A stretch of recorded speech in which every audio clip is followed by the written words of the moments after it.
Ça fait débat. Ça fait débat. Vous savez que Patrick Balkany est en prison. Sa femme, Isabelle, a repris les rênes de la ville de Levallois-Perret. Elle en a parfaitement le droit. Quentin Vinet. Oui, c'est écrit noir sur blanc dans le Code général des collectivités territoriales. Un maire absent est remplacé par son adjoint. Isabelle Balkany est justement la première adjointe dans cette ville des Hauts-de-Seine. Elle n'a pas été emprisonnée pour des raisons de santé. Elle est donc libre.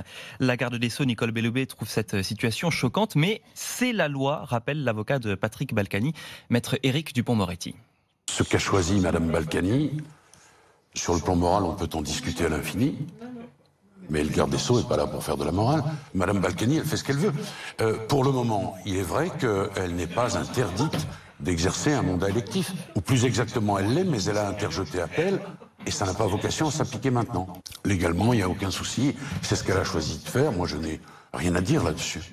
Alors, pour bien comprendre la situation, l'appel d'Isabelle Balkany suspend sa peine de 3 ans de prison et ses 10 ans d'inéligibilité.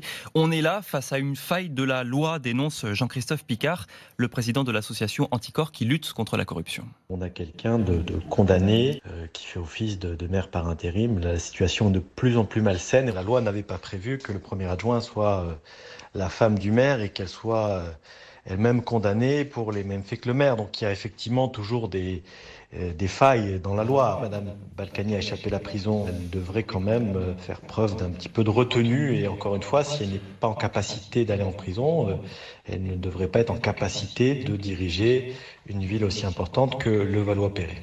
Oui, et Patrick Balkany pourrait même être maire.